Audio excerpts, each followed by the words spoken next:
It was pretty frustrating, to be honest, just because we had been in the dark for the whole off season. We had been training, we had been trying to figure out what we were going to do in the off season. No one knew what was going on. It was 2 weeks before preseason started that we finally had the call, like, okay, Boston's officially folding, you're not getting a new owner, you're not being bought out by another team. Like, we're having a dispersal draft and you're going from there. When all of that happened, your head's kind of spinning because preseason started earlier this year.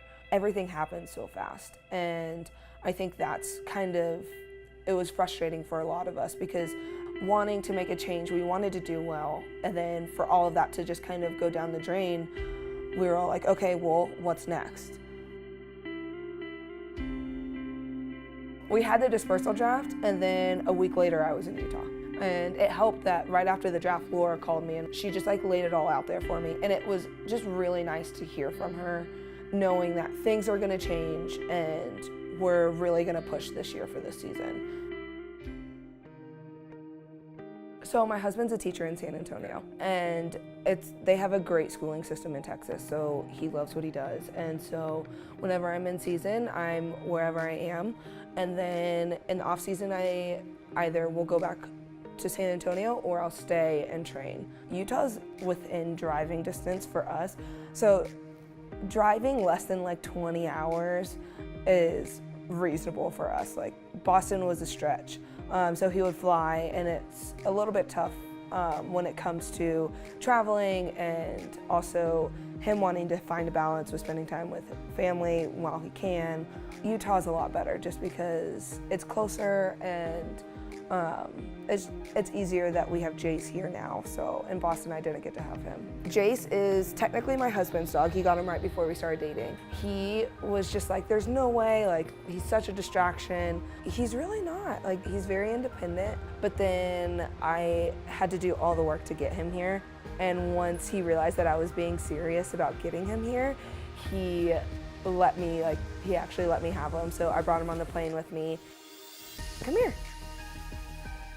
So, yeah, big time mama's boy. He loves us equally, but I'm definitely a favorite. I would say I'm a favorite. We're a very close-knit family. Since I'm the only one, my parents are my best friends. It's funny to say that just because you're like, well, they're your parents, and like they were my backbone. I relied on them for everything. I would say I'm pretty independent, but at the same time, like, they always have had my back and they've always been my main line of support. Like my family is very important to me.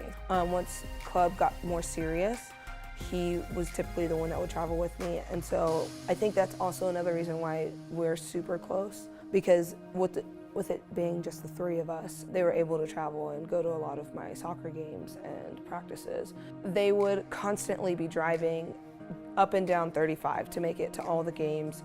Like they're my main support.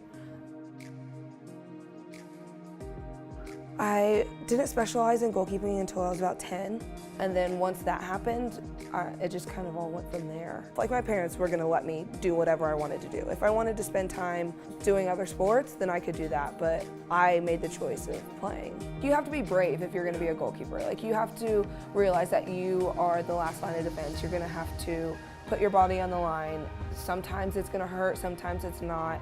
And you have to be okay with getting hit with the ball. Like the ball's flying at your face, or you're going to get smashed in the face with the ball, or something crazy like that's gonna happen. Like you're throwing your body across the goal. But like at the same time, it's really fun in this position just because you have to be brave and you have to realize that the team will depend on you, but at the same time, like they're gonna put their body on the line for you because they know that you're gonna have their back. I think just over time, I've just realized that just being myself is better than giving people the cookie cutter answer. And I think it's just the point where we're normal people. Yes, we get to play the game that we love for our job. Sometimes it doesn't feel like a job, it feels like we're just playing. But at the same time, like, we're normal people and it's just best to be you.